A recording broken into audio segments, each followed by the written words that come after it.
this powerful force that is going to make Africa a very wealthy nation in the not too distant future. People always ask me, is like the next Twitter going to come from South Africa, or the next Facebook going to come from Africa, or the next Google? I go, no, the next Twitter of water purification, the next Facebook of agriculture, the next Google of some impact story will come from Africa. Using excess energy to stabilize the grid, mine Bitcoin, using the profits of Bitcoin to build the transmission lines. It's using Bitcoin to finance the construction of an entire country. They won't accept US dollars in that township. You go in there with your US dollars, they won't take it. They only want sats. The number one marketing person for Bitcoin in Africa is Donald Trump. When Trump started talking about Bitcoin, it was on the newspaper headlines everywhere, and that gave it validity, and boom, people adopted it. All right, guys, welcome back to the Byte Federal podcast. I have an awesome guest for you today, Stafford Masie from the African Bitcoin Corporation. Stafford, I was so impressed with your presentation at Bitcoin Amsterdam. It filled me full of joy and that Awesome. excitement of being early in Bitcoin and thinking about the possibilities of how this technology could change humanity and provide the world with sovereign wealth and the ability to bank themselves. And so when I first heard you at Bitcoin for Corporations, I was just blown away that I hadn't heard this story yet. And so Awesome. I'm so excited to have you here to tell this story to our audience. And thank you for doing this so quickly after the conference. I appreciate it. No problem, Paul. It was great meeting you. I think we actually met after the media session, and then we had a panel where I was on the panel with the other Bitcoin treasury companies.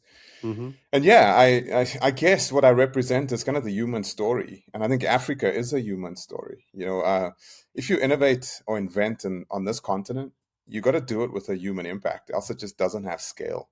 It just doesn't have yield, right? So people always ask me, is like the next Twitter going to come from South Africa, or the next Facebook going to come from Africa, or the next Google? I go, no, the next Twitter of water purification will. The next Facebook of agriculture, the next Google of kind of some impact story will come from Africa. Because here the like button getting clicked doesn't have monetary value. It's the impact that the solution should truly have on a human level. When you can truly prove that in Africa, that's the proof of work in Africa. And that's why I've tweeted out saying the last proof of work for Bitcoin is Africa. It is actually playing itself out, and we're actually seeing the personification of proof of work for human yield on our continent. And that's such a beautiful story. And I guess it's because, I'm an African. I grew up in Johannesburg, in the south of Johannesburg, and a township called Eldorado Park. Our CEO, Warren Wheatley, he grew up similarly in a colored township in South Africa. We grew up in the apartheid era. We know what broken money looks like and feels like. So when we met Bitcoin, we truly saw the promise right away. I think for someone that comes from the West, the Bitcoin core value proposition is not as clear. I think you folks, when you talk about Bitcoin, when I go to the conferences, you guys always talk about like coin go up, coin go down stuff, right? You talk about like financial instrumentation in this very clinical, financial oriented way. When you look at a Bitcoin treasury companies, you guys always talk about BTC yield per share, MNAV. You talk about digital credit on top of a large stack and the impact on the fixed income market. You talk all of these things, and I think we lose ourselves in this like noise. And what I was trying to do when I was in Amsterdam was to say, whoa, everyone, this is all good, but have we lost our way? Because where I grew up, where I've grown up, and where I continue seeing my children grow up, and when I travel through Africa, payments, when they don't work here, people die. But transacting value, exchanging of value, if that doesn't work in Africa, literally people die.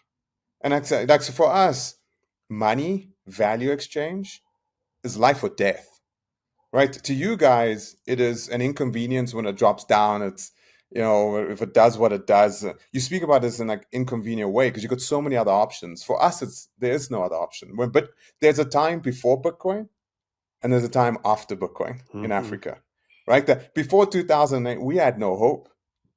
Like absolutely no hope. I mean, Michael Saylor speaks about us in very accurate terms. He says like what insulin is for diabetic, Mm. Bitcoin is to an African. He's like that. Mm. When we hear those things, it resonates in us. When he says, if I gave you $1 billion and I parachuted you on the African continent and I told you to preserve that money for 100 years, there's nothing that you could put your money into. He's Wow. like he's like 1,000% correct, right? He says it in this like analogy manner, and he's using metaphors, but for us that deeply resonates with us because he gets us, and he gets the human story. And I think that's why people resonate with what he says, because a lot of his metaphors are real human connection metaphors, but then we get Mm. lost again in the 650,000 Bitcoin, and we get lost in the MSCI index and him getting delisted. We get lost in all of that. We don't. So before Bitcoin, our lives really had no hope. Our money was debasement. You guys talk about debasement in like annual terms, 2, 3, 4% a year. Debasement on us is 2, 3, 4% an hour God. in some places in Africa, right? So like your home is not your home until the general says it is your home. The Mm-hmm. deeds office can be taken away. When Cyril Ramaphosa, our president, says something that Trump doesn't like, we all sit back because we don't know how that's going to impact the rand. We don't know if our trading agreements will be paused. We don't know if there'll be Mm. sanctions. And this is how we live in Africa all the time, Wow. right? Debasement is a very real thing. I went to Zimbabwe. Um, it's about a month just before I went to Amsterdam. I was in Zimbabwe, and we frame their notes and we put it up on X and we say, this is proof, and we frame it and we put it in our homes and we show 100 trillion Zimbabwe dollars, or we show 500 trillion Zimbabwe dollars. When you go there, it's a very embarrassing thing for them as a population. It's a very hurtful thing because that debasement, they lost lives. We look Mm-hmm. at it in this very like financial, historical way, and here's proof, the ultimate proof of money being debased. For them, that was death. That was like bigger than COVID for them. To go from your home with your salary, Sure. and by the time capable of buying X amount of groceries, by the time you get to the shop, you can only buy a little packet of cigarettes, like Wow. literally in 15 Wow. minutes. That's the world within which they come from. So yeah, when I came into Bitcoin, I came into Bitcoin in a way that was, I had built technology on top of traditional finance rails, right? I had a Okay. company called Thumbs Up. We had built a little dongle that plugged into a phone to convert the phone into a card acceptance machine. Sure. So this is the same time Jack Dorsey was around. In fact, Mm-hmm. when we demonstrated the technology for the first time to Visa, we didn't even know that Jack Dorsey existed. In fact, I don't think he was really well known, or Square wasn't really a company that was on front pages. We saw him about a year later. And what we noticed he was doing, he was taking his little white dongle. Remember Square? The first Yep. iteration was that little square that plugged into a phone. His was easy because that was just a mag swipe that he had to do with a card, like a mag swipe. You guys hadn't adopted EMV and PCI, Right. whereas we had, right? So in South Africa, we had all the technology security standards implemented. So we were on chip and pin cards already. So I had to build a dongle that plugged into a phone that could activate a chip and Sure. go across a phone's audio jack on a non-secure device into a secure domain and do a transaction. So we built it from the ground up in South Africa. I mean, we built the boards, the components. The team was incredible. And we Wow. were doing world first stuff. We were registering patents associated with that. And we knew what, like, a card issuer, the transaction handshake, the merchant settlement. I mean, I built a company from the ground up with the rails, the back office in the bank, all the way through to the little dongle and the actuation and the activation of the chip to unlock the keys to do the actual transaction. And then Bitcoin came along. And I'll never Mm. forget it. The first time, it was 2014. Someone like showed me Bitcoin. And I was like, what do you mean? You can convey value, like, independent of an intermediary, more securely than we've ever done in the history of humanity. What do you mean? I'm building this. You know how complicated PCI is, and Right. level 1, level 2, and like all this certification standards. And then I dug into it, and I dug into it, and then like, whoa, I had my moment, right? Like everyone has their rabbit hole moment. And then I Mm-hmm. went through my Ethereum blockchain circle, and then I came back to, luckily I came back very quickly. So I was a Mm-hmm. Bitcoiner kind of from like 2015 onwards. But when I built my company with the dongle that plugged into a phone, let me give you the background to that company. Yeah. Um, I was the first employee of Google in South Africa. I started Google in South Africa. So I Oh, ran okay. Google, and I built Google up in South Africa. I worked at Google for about 3.5, almost 4 years. the 2010 World Cup came along. I jumped out of Google, and I wasn't really going to work again. I was bored and etc. But I got involved with a couple of ERP players in South Africa, and I was sitting in a government official's front office with this multinational company, about to see a very senior government official, and a lady came in that was crying, a black lady, and she had a baby wrapped in a blanket on her back. The typical African lady scene with the Hmm. the big thing on her head, and she was in tears. The baby was in tears. The baby was screaming, and we got interrupted. And she took over the meeting, and she had the meeting with the mayor. So I went outside and asked the secretary, "What happened to this lady? What's happened to this kid?" And she said, "Well, she has a bank account. She's got money. She's got credit cards. She's got everything. The problem is she gave birth to twins, and we sent someone out to her house because she hadn't paid her utility bills, even though she had card, she had cash, she had a bank account, she had everything. The problem, she was hurt during childbirth, so she couldn't go pay the bills. We sent someone out, switched off her utilities, and because of exposure, she lost one of the twins. See what I mean? Hmm. When payment doesn't work, yeah, people die. Yeah. Like it's, and that was the conviction that led me to build that business. But I got a bunch of engineers together, and I sat down with them saying, we got to solve this problem. What can we do? And we took traditional finance, card, rail stuff, and we built the technology. And then Bitcoin came along, and that was for me the ultimate solution to the problem. It was the ultimate way to affect this, right? Because that problem gets personified with remittances. That problem gets personified when people are just trying to pay bills. That, I mean, just exchange of value has got such a massive, big impact. And Massive. yeah, so I built that company, and then I bumped into Bitcoin, and I was very much involved with the informal economy. Now, what very few people know is how big the informal economy is in Africa. It's massive. It's much, much bigger than the formal economy, like much bigger. I've seen reports that Wow. says it's 30 to 40 times the size of the South African registered GDP. It employs like more people than the formal economy. But it's pure cash, Right. right? And in there, it's just cash movement is extraordinary, and it's very sophisticated. Like I didn't grow up with an electronic like ATM. I grew An ATM to me was a human being. It was a Hmm. lady that lived a couple of blocks from our home. 11 o'clock at night, I could go knock on her window. She'd open up, and her name was Madooms, and I'd say, "Hey, my dad needs $100." And she'd say, "Okay, here's your $100." And I'd look over her shoulder, and there was a pile of cash in the kitchen, on the kitchen table. And she'd give me the $100, and she'd say, "Look, tell your dad on Wednesday he's going to return 110 rand to me." Okay. And off and away I went. That was to me an ATM. Right. It was a human being. It was a cash, Yep. and her cash revolved in the community, and no one touched that cash. Nobody, because if you touched her cash, you touched our cash, and Interesting. she So was it's almost like completely protected. that that sounds so much like a Fediment, like the Yeah, first edition of a Fediment, right? And so yeah, how, similar. and so she Yeah, was safe, even though she she had was all this. completely safe because what Wow. she could do, she could give you headache tablets, shampoo, a loaf of bread, Okay, Vaseline for your chapped lips. She could give you money. She could give you all of those things. I see. She was where we went for everything. And if you touched her, you touched the community. And she was Wow. safe. And guess what? There's so many of those women. In fact, um, we've met women that come for loans, private credit loans, um, that have businesses that are turning over huge amounts of money, man. They've got so much Unbelievable. money, they build houses to put their money into, a So physical really, like house. that blows my mind. Yeah, because money is I so mean, it's inconvenient literally for they're them, but building they've got to use it. houses. Their Yeah, houses, yeah. they're building houses to preserve their value, or building houses to physically store cash No, they're building a house on a piece of land to put their money into into and it. lock the door. So no one Right. lives in there. When you open up that door, it is filled with money. Oh my Like every God. room is filled with money because of the inconvenience of Unbelievable. transporting cash.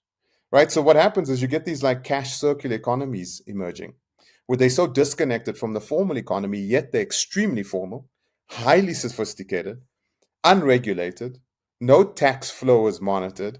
So we can't really understand them very well. And they have this deep social construct that underpins them, right? There's like a group investment thing. Like you put money in, I put money in, all of us put money in, and then every this time of the month, somebody gets a little bit of a cash out and they get to do something with that money for that period of time, and then they invest back in again. And you got this rotating system, and it's massive. We're talking billions. We're not talking like millions, hundreds of thousands. We're talking Right. billions are flowing through this, and this is still the fastest growing form of settlement in Africa's cash. It outstrips card all the time. But what we see happening in Africa, which is quite interesting, and this is what I said when I was in Amsterdam. When you explain Bitcoin to an African, Mm-hmm. it's a 5 minute discussion if that Mm-hmm. they get it like that, right? So I mean, you go to a European and you sit down with them, explain Bitcoin, they got to read a book, they got to get this, they got to see this, they because there's so much skeuomorphic thinking that they bring to the party, right? So they kind of like putting stirrups on the vehicle. They can't really get it. But when you take it to an African that has nothing and you fast forward them to Bitcoin, it's quite extraordinary to see the impact. And we're seeing these circular economies emerging where people like, 5,000, 10,000, 100,000 people are not only using it as a store of value, for them, it's a medium of exchange. And guess what? It's a unit of account.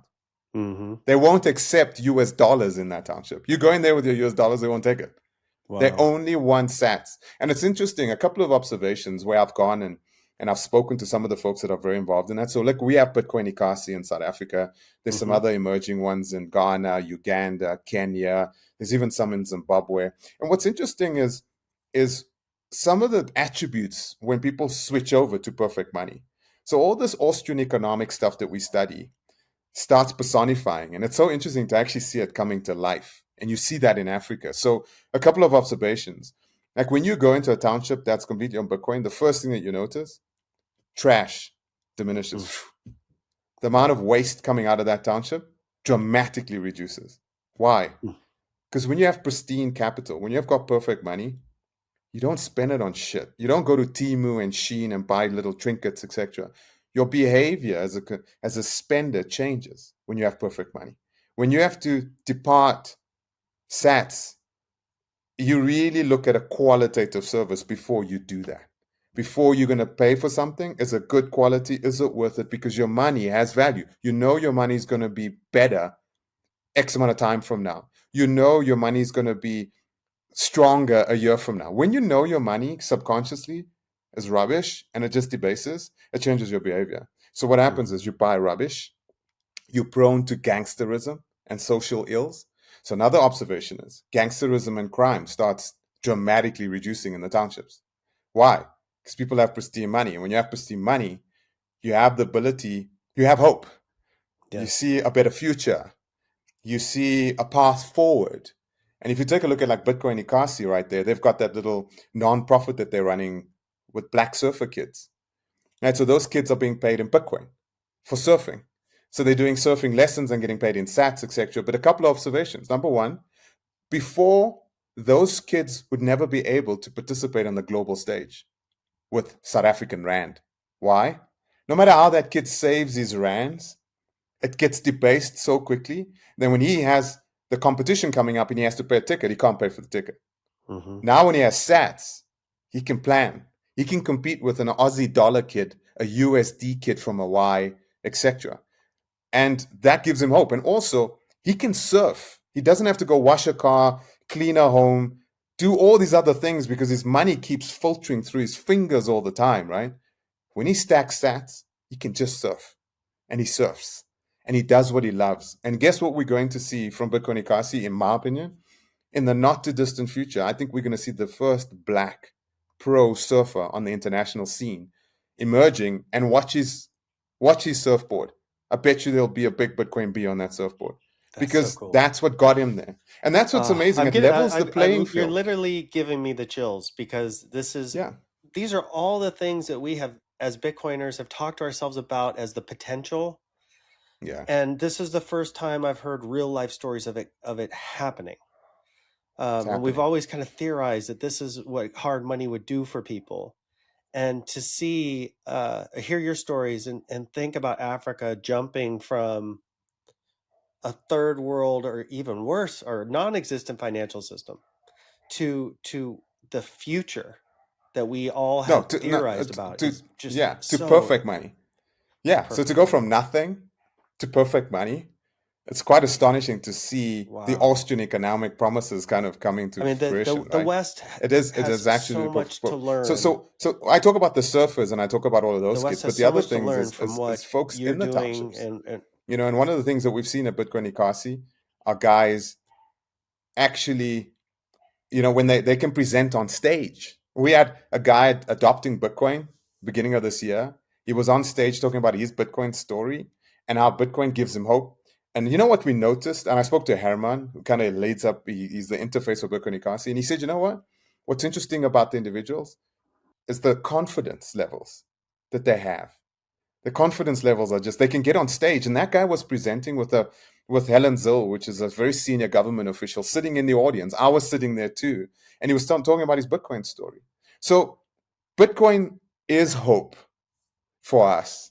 Bitcoin is a reality for us. Bitcoin changes the way we behave, it changes the way we approach life, it gives us hope, it gives us the ability to compete on a global stage because there's fairness to it all, finally. And we can kind of pronounce and we can personify our skill sets. And that's what I think is so beautiful. I think Bitcoin with AI and all the connectivity happening on the African continent, we've got so much marine fiber on our eastern seaboard and our western seaboard that's been lit up and continues to light up. We've seen so much terrestrial deployment of, but the beauty of all that connectivity and the reduction in cost of connectivity isn't that people are just going to get connected. They're going to get connected to AI. And when you can take AI and you've got pristine money and you mix it up, you can ideate, you can invent, you can make things, you can express yourselves in ways. And that's why I say I think the next Facebook of water purification is going to come from you because it's a big unlock. I mean, our continent, yeah, look, I think the reason Bitcoin is so popular here and used as a medium of exchange, and we have over, like, I think we've got 680,000 merchants accepting Bitcoin in South Africa alone, right? I mean, outside of Square making the announcement, we've got, you can pay for fuel here, you can pay for groceries, you can do pretty much anything. You can buy coffee, anything over here. It's a yeah, medium of and exchange in South Africa. these are not just local people. Even the big corporations now are Oh, accepting yeah. sats. Yeah, big. Yeah, you got Shell, you got engine, fuel companies, you've got, I think Walmart, is live here finally. So yeah, so everyone's accepting that because people have Bitcoin, and that's what people do here. And so I I mean, love it. it's a grassroots movement as opposed to in the West, we're waiting for a regulator to tell us it's Yeah, okay. We're waiting for a regulator to change the tax status. We're waiting for a regulator to allow us to do certain things. What is the relationship with, I mean, obviously, right, this is this bottom up grassroots movement that people are saying right. we're adopting this money whether you like it or not. What is, did the government fight initially and now they're rolling over, or has it always, is the government aligned with the people? What how is this happening in a regulatory fashion? Very good question. So, in my individual capacity outside of Africa Bitcoin Corporation, I've over the years I've been a kind of a spokesperson for Bitcoin, right? So, and Hmm. especially from a professional perspective, so engaging with CEOs and engaging with regulators in an advisorial and an advisory capacity to talk about it. And yeah, it was not accepted for a while in South Africa. There was no real regulation associated with it.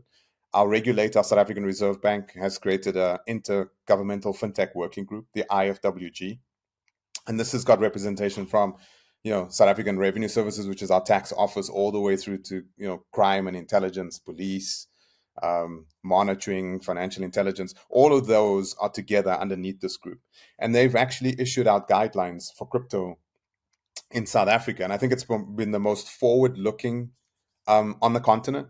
I mean, if you go to the rest of the continent, there's either nothing or your head gets chopped off if you have Mm. Bitcoin. So it's kind of like that's how extreme it is, and that's the opportunity for us because on the ground everyone's adopted it.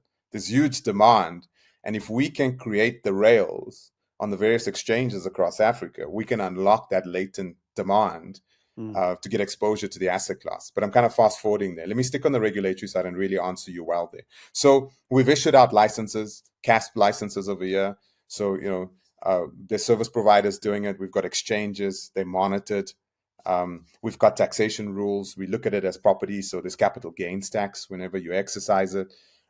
So we've got quite a mature regulatory framework that has emerged, but still we don't fully comprehend how to monitor and control it from a medium of exchange perspective, especially now that stablecoins are here.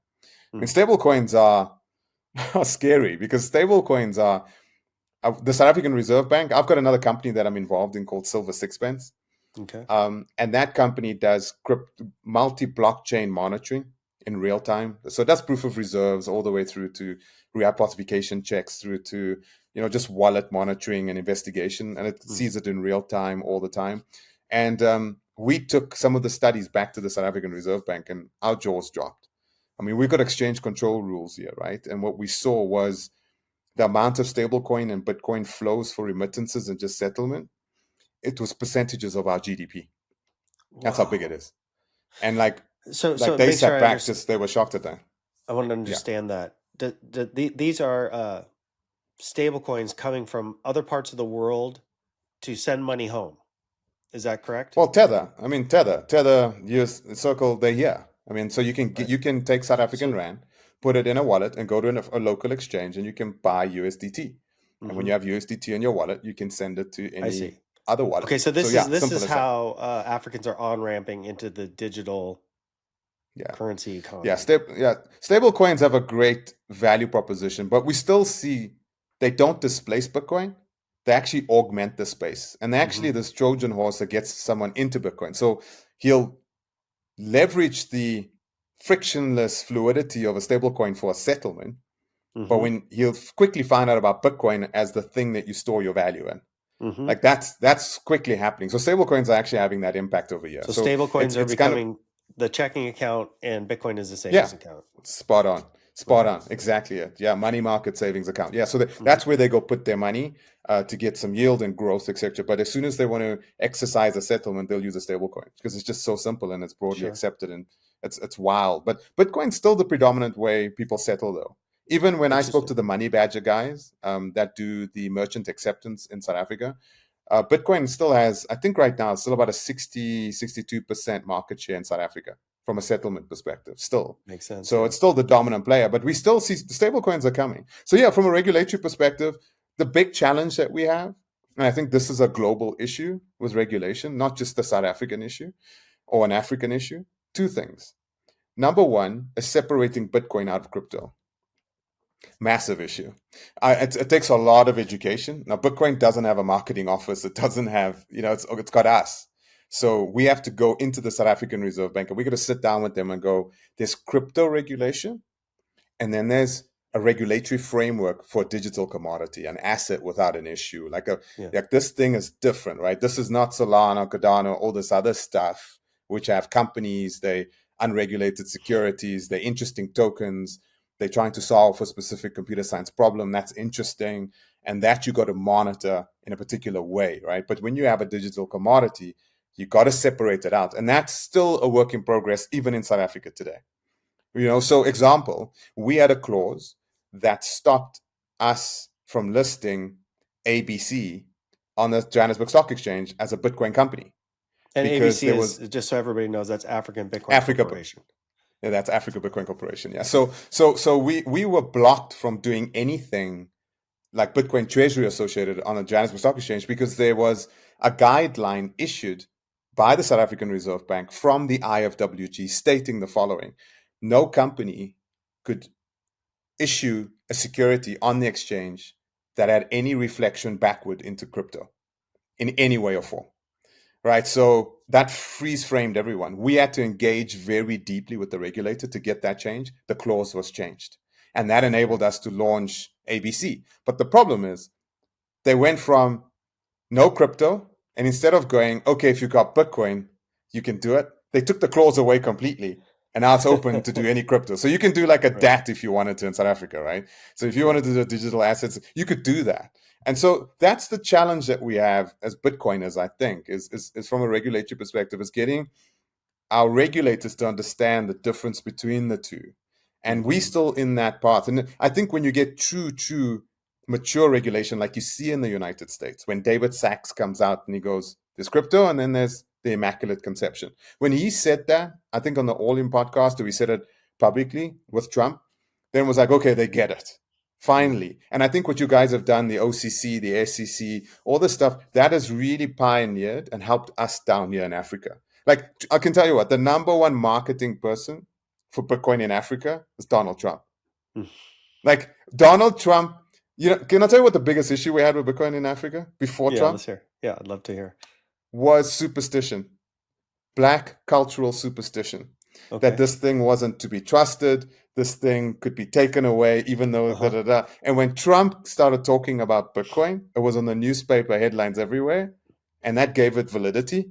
Hmm. And boom, people adopted it. So he actually Interesting. crushed the misconception about Bitcoin in Africa, and so people are adopting it because they're like, well, Trump's saying, the USA says it, well, then it's legitimate, and they've Huh. adopted it. So that's one thing Interesting. that he has done on the ground that maybe you guys are not aware of. So we're Yeah, very no, happy I had about no him within idea. that context. Yeah, and that's, I mean, uh, there are definitely communities that I've talked to here, more like the prepper community and the Right? like, Yeah. we need to get back to the Constitution and we need to Right. overthrow the government and let's all buy as many guns as possible community. I hear Right. from them all the time that they don't trust Bitcoin. That there's still that superstition that there's something. I don't understand technology, so I don't understand how this could be Yeah. secure. Yeah, Um, well, I mean, down here we get it like in a second yeah, again. And by the way, the yeah, second part of that coin. So the first part is separating Bitcoin from yeah. crypto.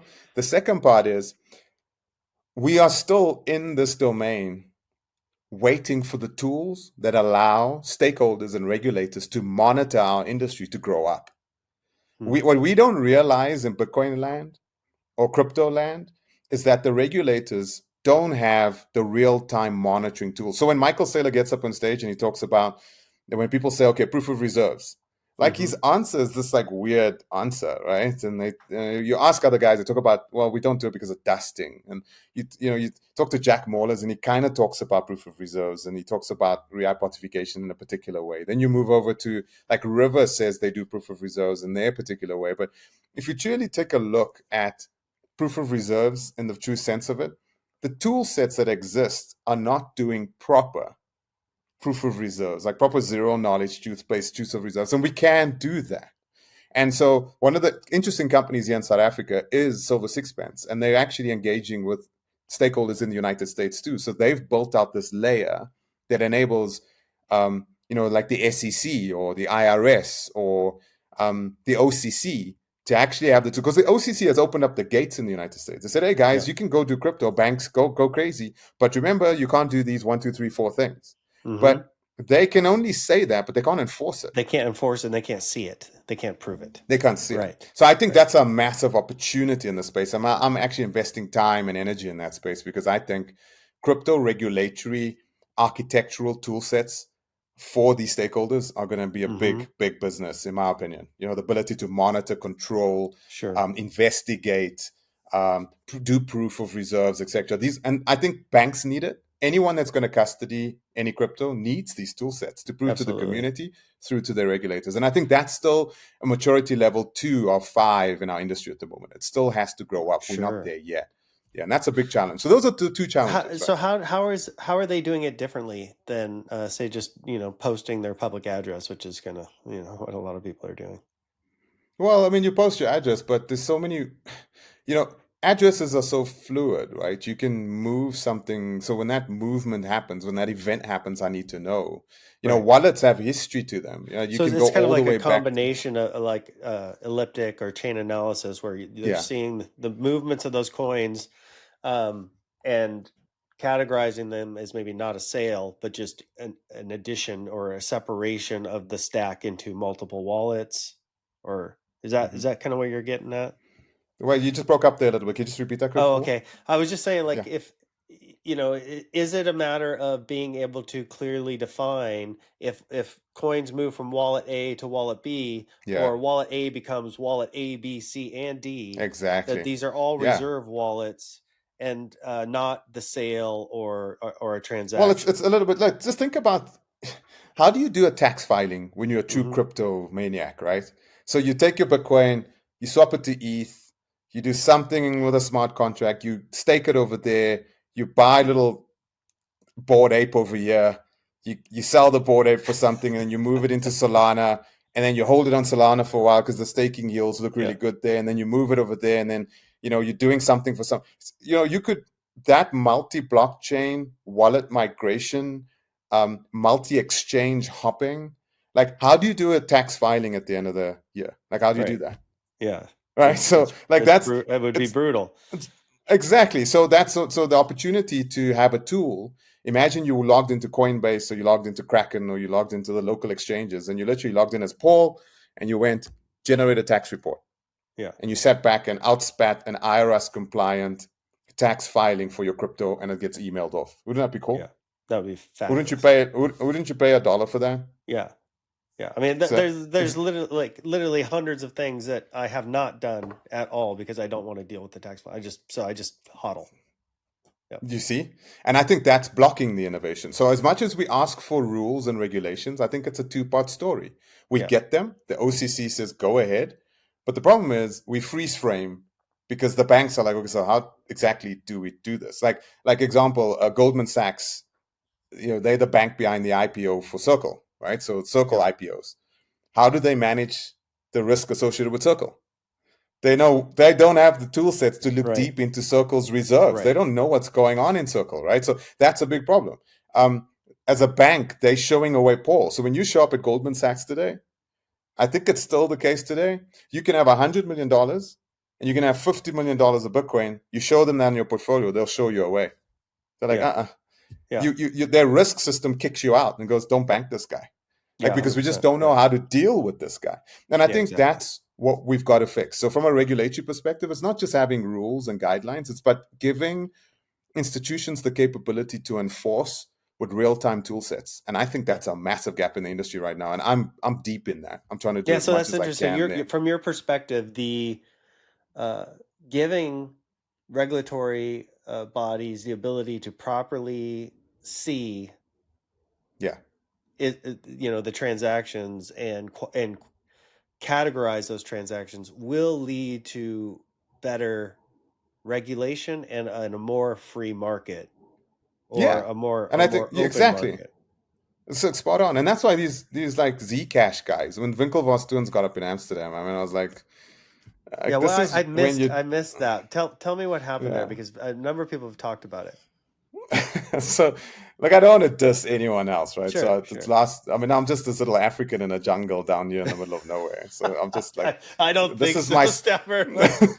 this is my little smoke signal that I'm sending up into crypto Sure. land. But I think just like zero knowledge proofs, the way they've approached it. We've seen it with Monero, like Mm, and and and Monero actually does it better, in my opinion. mm, The deployment, the mechanism, the activation of the true privacy, etc. It's not even a default setting in Zcash. So, like, I don't want to go into technicalities, but the proof is, like, I don't think that thing's going to have applicability globally simply because how do you possibly, no exchange is going to allow Zcash on the exchange. Like in South Africa, yeah. none of the exchanges are going to touch it, right? Because Right. how does the government monitor something? Now, we may scream privacy and that's like a default setting in our lives. We should have this right. If you have a bank account and a social security number and a card, you don't have privacy, right? Right. So like there's that element to it, and people talk about it like yeah, but in the third world, a dictator can come and take. No, if you got Bitcoin, they can't. Right. So like privacy is not my issue, right? It's autonomy. It is immutability. It is those aspects of Bitcoin are more valuable to me than privacy. The fact that I paid for Right. potatoes or I paid for this or I got to pay tax on that, that's a non-issue for me and us people. So don't speak to about us. These the third world people down here with the generals that take over our countries, etc. Mm-hmm. Bitcoin solved our problems. We don't need privacy. What we need is sovereignty. Yes. That Okay. is the use case for us. Immutability, sovereignty, decentralization, those things are words that you guys just speak off and then you go Right. build Zcash, right? Well, No, no, no, no. Yeah, the way you were describing the cash economy, and yeah. I forget her name, but the bank in the community, Madooms. Yeah. Matooms. Am I saying that right? Madooms. Yeah, yeah. Matooms. So the way you're describing her and her functionality within the community, it all is like the analog Bitcoin. It just Yeah. sounds like analog Bitcoin, and so to me, they solved the problem with paper money the way they could to create sovereignty within their community, and now leapfrog into the future with sats and the Bitcoin network, the Lightning network, which I want to talk to you about that. I'm wondering how you guys are using Lightning. um, Right. but like this leaping into the future, so far into the future, past the West, past Asia, going right to where, skating to right where the puck is going to be, seems Right. like it's going to be this powerful force that is going to make Africa a very wealthy nation in the not too distant future. Well, look at it this way. We did it with banking already. In South Africa, we went from nothing to Hmm. mobile with banking, right? So that's why we so advanced. That's why you guys, when you look at M-Pesa, you go, whoa, like Yeah. like you were blown away by M-Pesa, Yeah. right? Because that Yeah. was like people going from nothing to a smartphone or even a feature phone. That jump from no landline, no infrastructure to connectivity, you Yeah. get that rapid scale. South Africa went from nothing to mobile very, very rapidly. And we built the most modern, feature-rich TradeFi banks in the world. I mean, our banks keep winning awards. I remember when I built Thumbs Up, Wow. I had no the idea. dongle, yeah. Yeah. So when we like example, when I built the dongle that plugs into a phone, I'll never forget going to Australia, and I went to ANZ Bank, and Visa had arranged for me to meet the CEO of that bank and to sit down to demonstrate the technology. And so I demonstrated the technology, they were blown away, etc. But on the phone that I was demonstrating, he saw the FNB First National Bank app. And he was like, show me what you can do with your apps in Africa.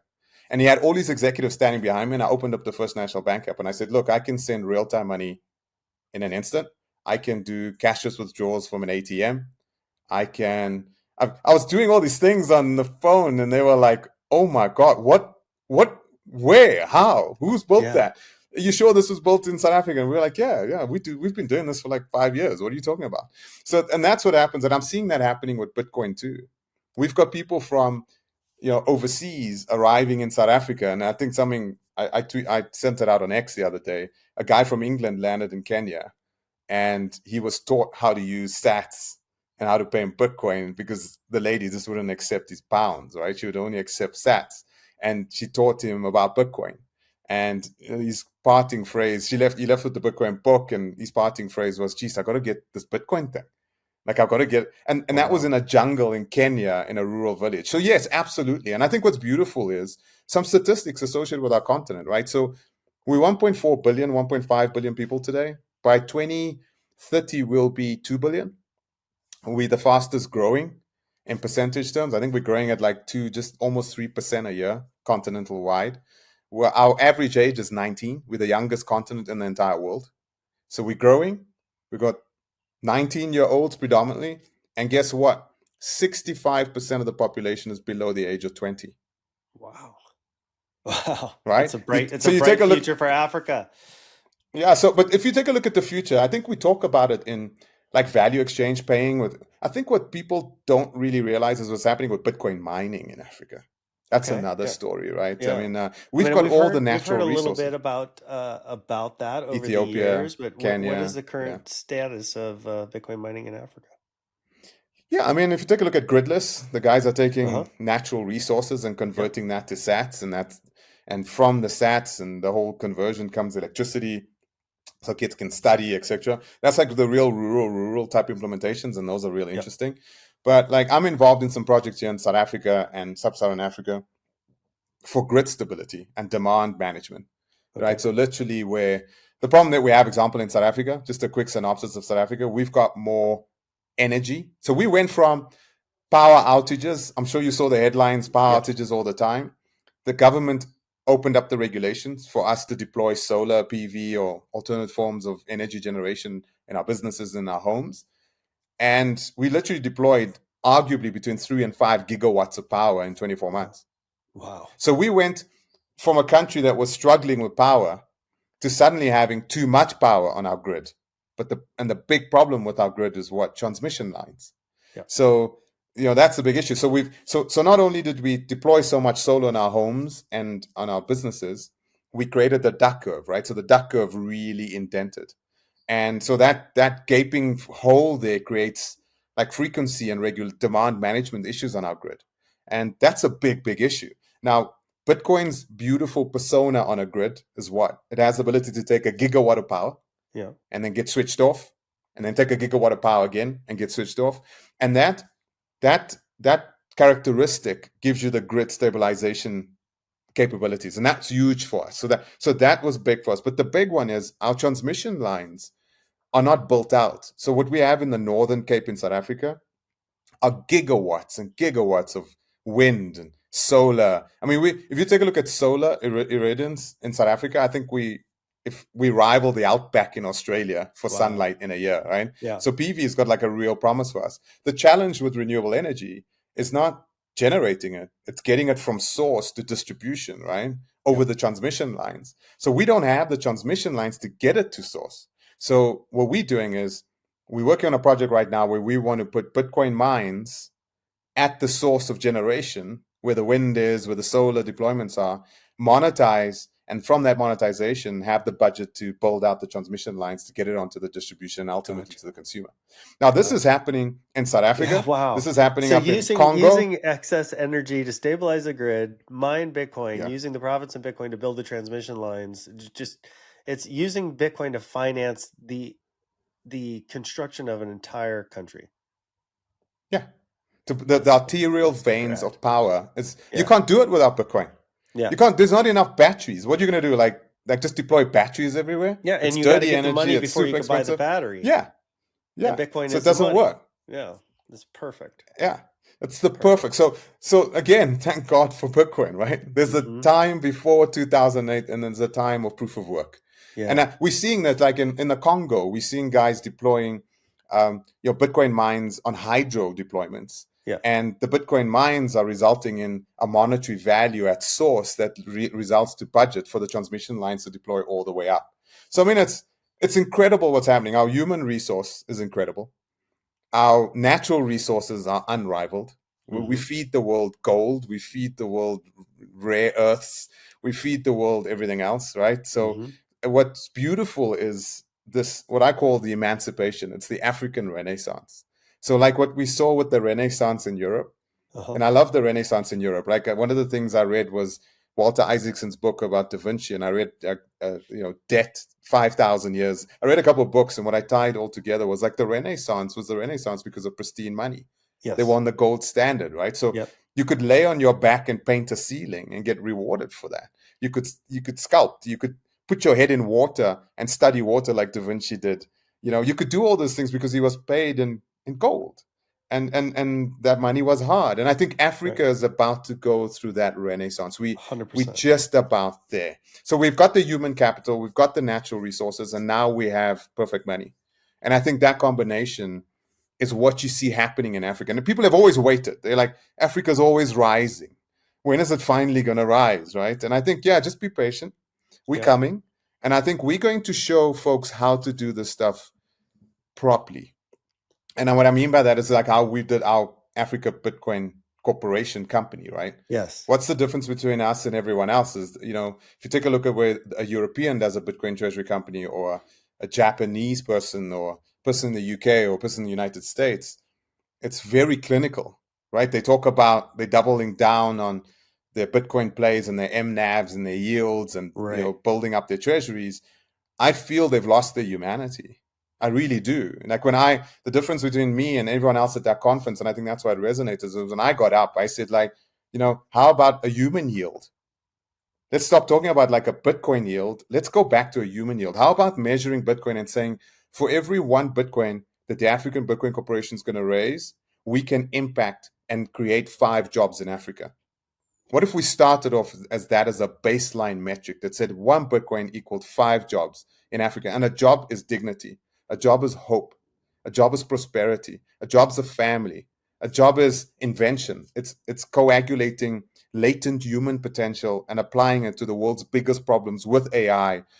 All those things can start happening on our continent. So when we got up and we decided to do the African Bitcoin Corporation, that was the conviction behind it, right? So when Warren and I got together, here was this company already listed on the Johannesburg Stock Exchange that Warren had founded.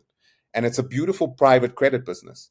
So it provides private credit, so loans to SMMEs, small and medium enterprises in Africa, for so like black females that have huge hoards of money that Yeah. banks won't touch, and like VCs won't touch. So we've built up a private credit business. We've done it for over 50 SMMEs, almost 2,000 jobs.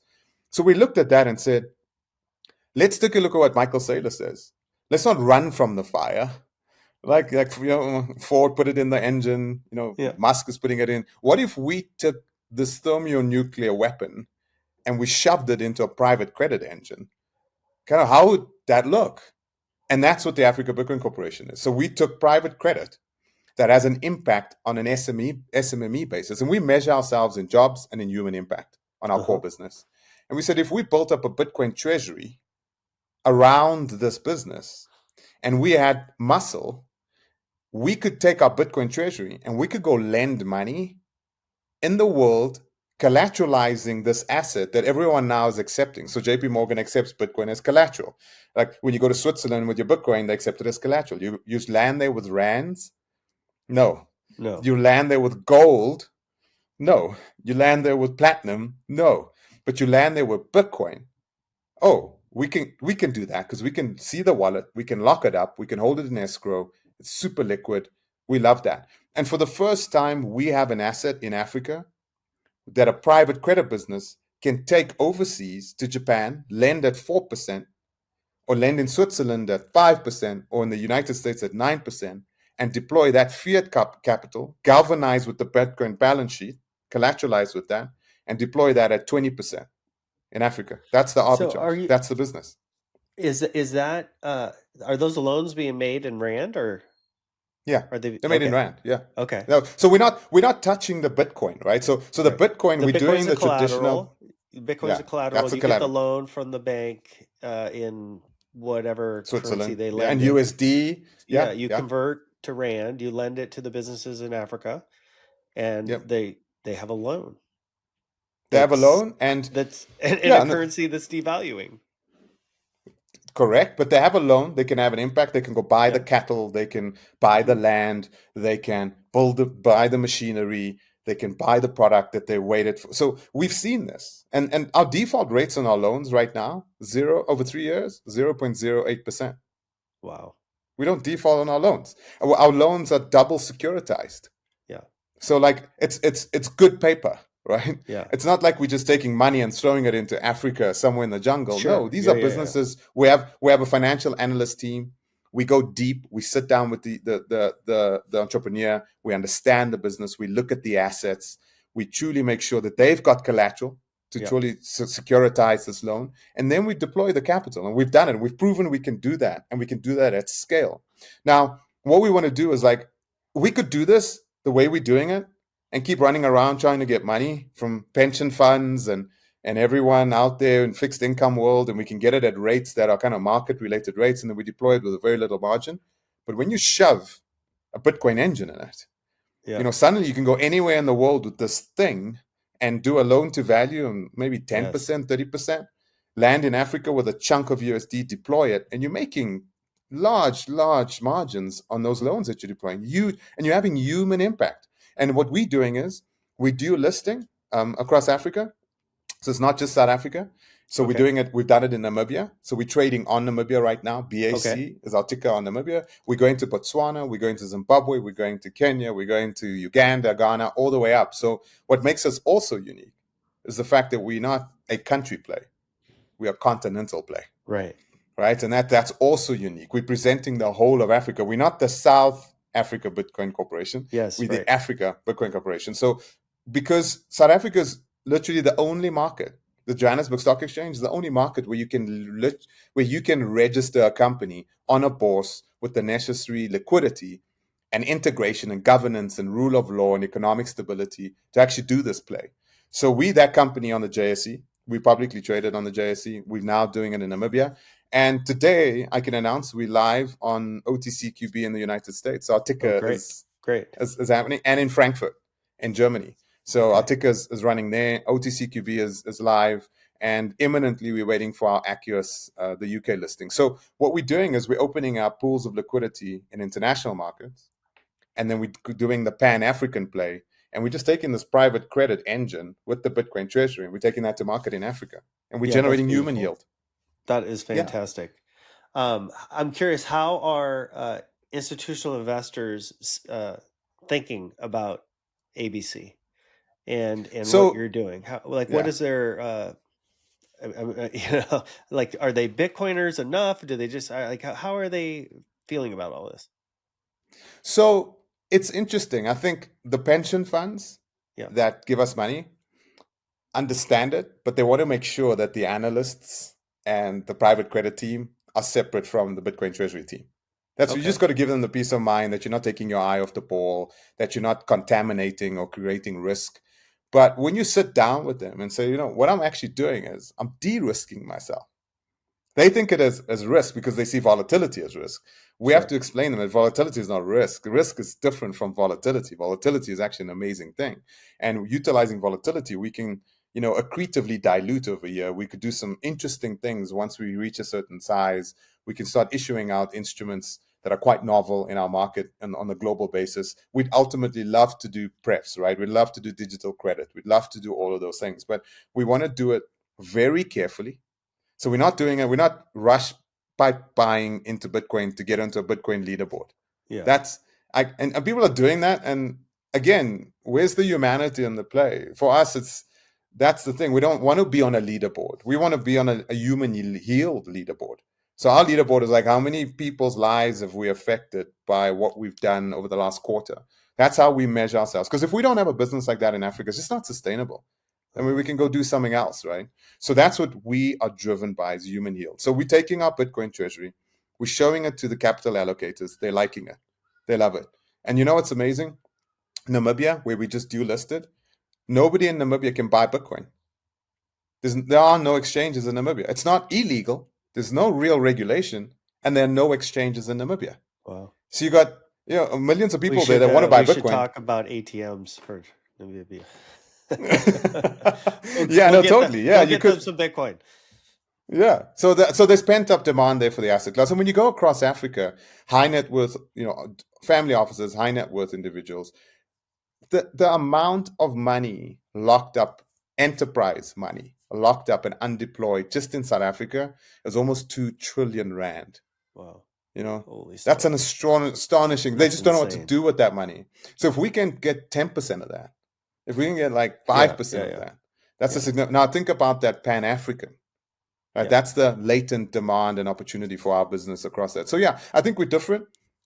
We from Africa, from the townships, we're doing this with human impact and human yield as the story. We don't believe in a pure play Bitcoin treasury. We don't. I think to yeah, get to Michael Saylor's escape philosophy, the guy doesn't have gravity anymore, right? He's just like he can attack Jamie Dimon. He can attack yeah. money But I markets. He can do stuff like that. can do that. But also, I love the fact that you guys are solving real world problems, right? Yeah, It's issuing credit instruments is interesting and makes sense for a financialized economy like the United States. But the true purpose of Bitcoin is to build real world solutions for people who need it, that's and it. that's what's so beautiful about what you guys are doing. So, And just congratulations. watch us. I mean, we'll start sharing stories around cattle farmers and what Yeah, our Bitcoin treasury did for a cattle farmer, right? That a cattle farmer could do something that really had like a yeah. human impact. And but this when we talk about African like cattle farmers, but I mean, there's some people building stuff here, technologically speaking. That's next generation, man. When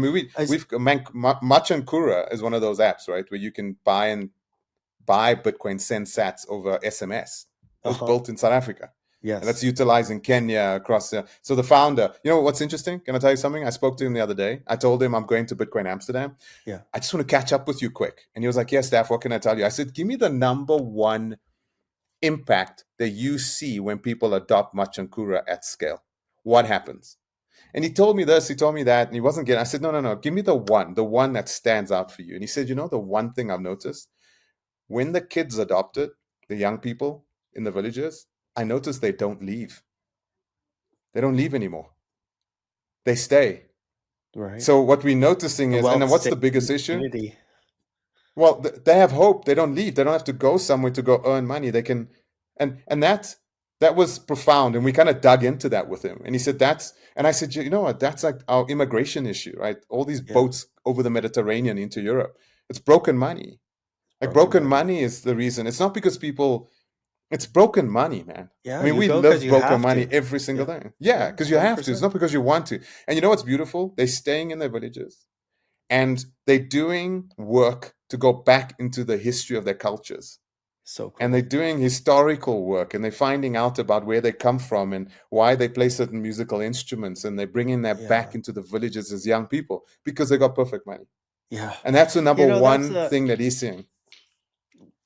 this is more of a personal take, but this is why, like, one of the things I've always been kind of like dismayed with the melting pot idea, because it's like, Yeah. no, I don't want everybody to be the same. I Mm, want to experience a different culture, a different food, a different way of living, a different way of right. thinking about life and family. And that's the beauty of Earth and humanity, is that we're all so different. And that's what makes it so exciting. And And if Bitcoin can Bitcoin can allow return us. that to people, Exactly. it's a beautiful Yeah, thing. exactly. It's how like strong money that's global, that everybody is on, will actually create a flourishing of diversity, as opposed to And this, deeper like, culture. yes, Yeah. and deeper culture that we can all appreciate, as opposed to like, oh, we're Yeah. gonna just make everybody become one thing in a 15-minute city, and you all have to do these certain things, and it doesn't matter what color your skin is and what, where you're from in the world, because we're all going to be the same. It's like, no, we don't want to be the Yeah. same. We want to appreciate Exactly. each other's differences, right? And that's the So beauty. And that's what we're seeing in Africa, man. We're seeing Bitcoin giving us the opportunity to go deeper into establishing who we are, where we cool. come from, and what makes us unique, and to celebrate that. The Yeah. dances, the instruments, the colors, the textures, the arts. And I think that's the stuff that AI can't touch. Right. Right? AI can do the efficiency and the productivity, Yeah. but AI can't do the stuff that wastes time, right?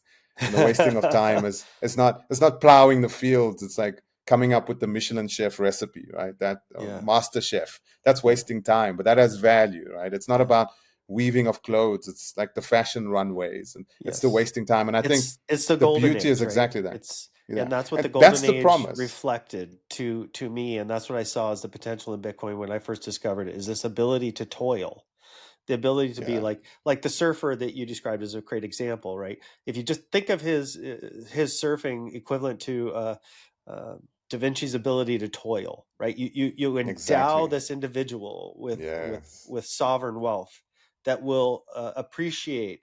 You can endow them to the point that they can pursue a passion, an art, um, an excellent skill, whatever that might be. That delivers to humanity so much value over time, so much abundance, and so much flourishing. You never know where it's going to come from. So if we can exactly. give abundance to everybody, the entire planet improves. And Yeah, it's totally. just so thrilling and exciting to hear the stories you're telling, and about that future happening in real time in Africa. So I applaud you guys for Yeah. everything you're doing, and keep up the good Thanks, work. Paul. Yeah, I It's mean, really Peter cool. Diamandis writes he wrote the book Abundance, right? And he says like anytime you apply technology to anything, you derive abundance. Yeah. I think yes, you derive abundance, but what type of abundance and for who? That's the Yeah. rest of that abundance story that he misses. And I think when you apply Bitcoin, you get true human yield abundance, right? And that's a more beautiful abundance.